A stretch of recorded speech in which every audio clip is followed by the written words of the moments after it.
up, guys? It's Alex here, and today I want to talk about the world of punk music, and in particular the punk subgenre. So the punk subgenre and punk music originated in the late 1960s, early 1970s, and their core beliefs are anti-capitalism, anti-racism, DIY. In fact, in the punk community, you can see a lot of people wearing jackets, pants, and whatever made by themselves, either painted or added, I don't know, spikes, things, patches, whatever. But they approached like the DIY way of living instead of buying things because they are capitalism. The punk movement is not just a music subgenre. It's literally almost a political movement, and it influenced things such as art, dance, literature, and so on. Punk fashion, we all know how a punk look like. Punk fashion, bright hair colors, having them in mock, in spikes, or whatever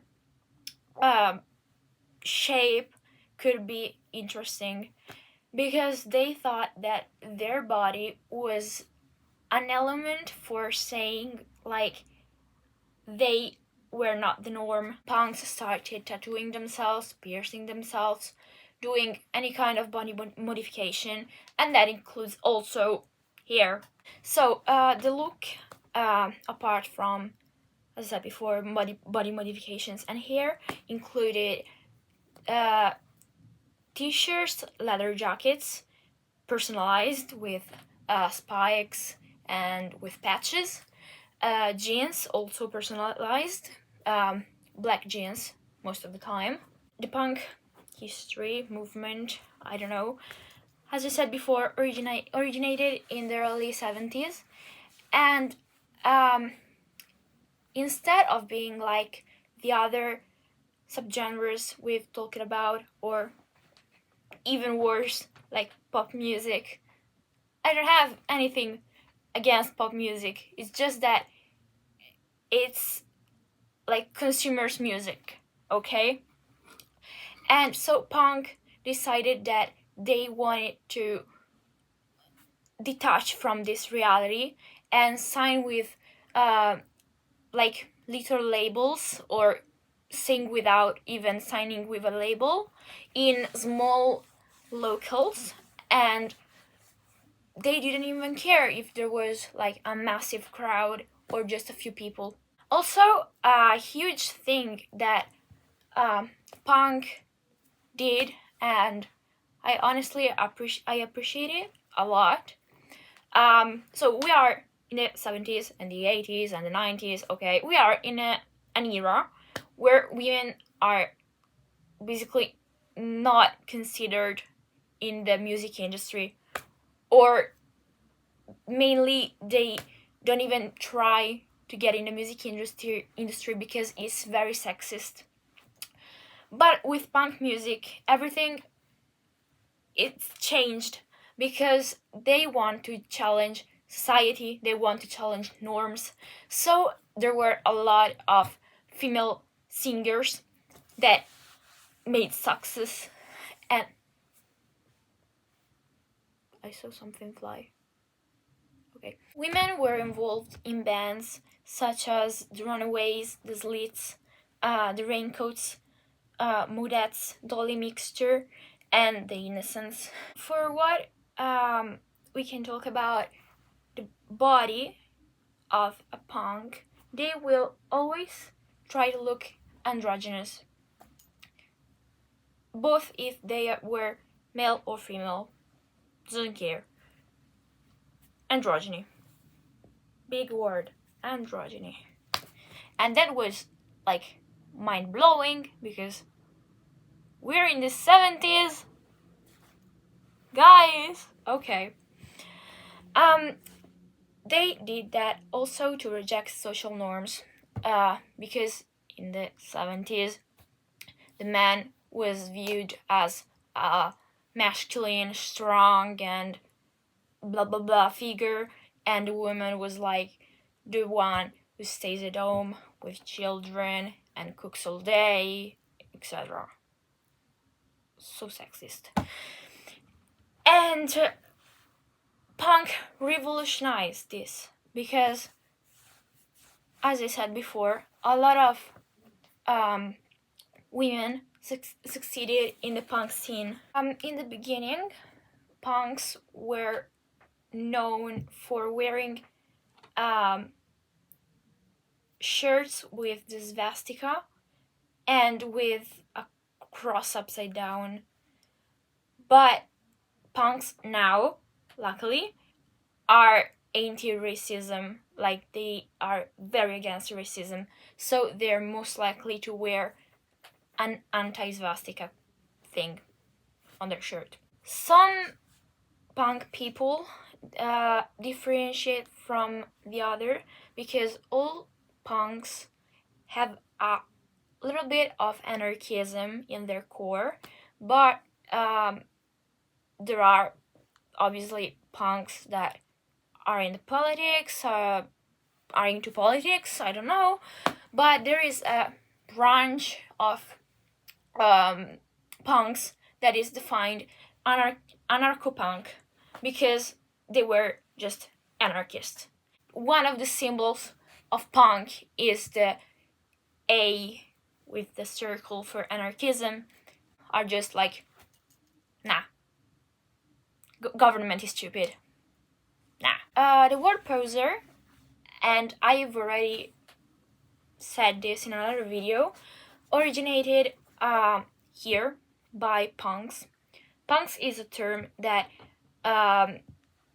like popped out of nowhere in England, probably from prison.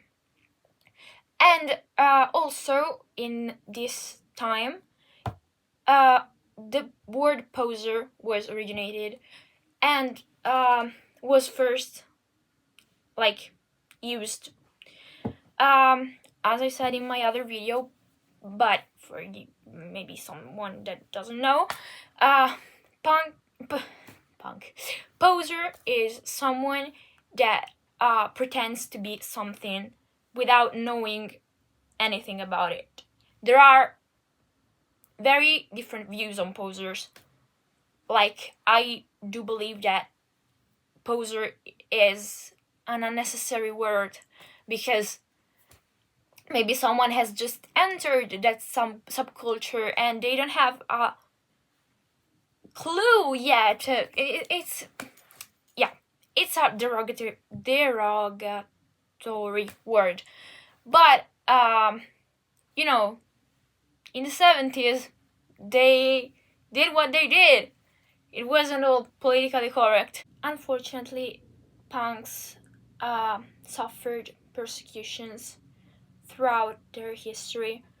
One of the main examples is in the East Germany in the late 1970s. In that period of time, in fact, Germany was divided. It was West Germany and East Germany. West Germany was under the influence of USA, so more right-winged, capitalistic, etc. While the east part of Germany was under the Russian influence.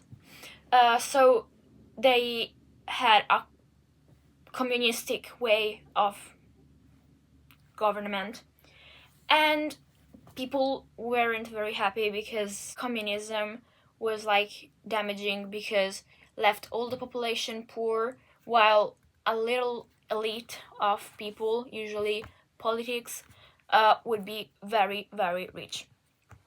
So obviously the dissent spread through the people. East Germany, alongside having normal police as everywhere, He had also a special team called Stasi, and punks who manifested, when you see a punk you recognize them because of their looks, because of their beliefs, etc. And basically East German police and Stasi individuated 1,000 punks and 100,000 sympathizings. So, and they were persecuted. They were incarcerated. They were physically beaten up regularly by guards. And yeah.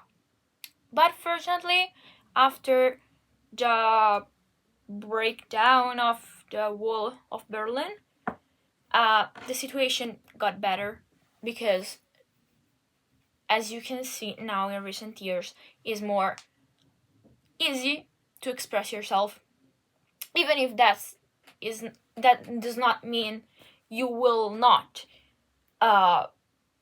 be maybe laughed off or talk weird about it. But I mean, you probably won't end in prison just because you're punk. Another peculiar part of the punk movement is that there was something called the queercore. The queercore is a punk movement that concentrate on LGBT people issues. They were do riots for manifesting liberty for everyone. I mean, that's a great thing. They would basically cis hetero punks would stand up side by side with queer punks, and they would do riots together.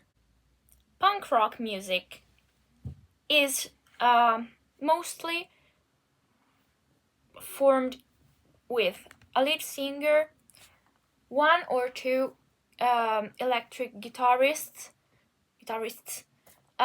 one electric bassist, and one drummer. The guitarists sometimes would be also back vocalists for the lead singer. Their songs were very simple, either on the lyrical way and also on the way instruments were played. Punk music is mostly screamed chants, slogans, or even football style chants. You tell me, what does this mean? Okay, but the main thing is that like every other subgenre, it divides in more little subgenres. We have garage punk, punk rock, punk indie, I do believe, surf rock, rockabilly, and reggae, punk reggae. So, yeah, punk, I do believe punk is the most various and historical subgenre I've ever talked about. In fact, I'm sorry if I missed some information. I'm not a punk, so I had to research it. I don't know if I researched it good or bad. If you're punk, or if you know something that I said wrong or I didn't say at all, please feel free to comment. Yeah, it kind of scares me to do a video this important, because I know punks, in my conception of word, they exist in forever. I don't know. Maybe I'm strange. I don't know. But anyway, I hope this was sufficient enough to be like useful for some people who wanted to have a little peek of what punk is, but not maybe go into the 3 hours long videos, because I can't do them.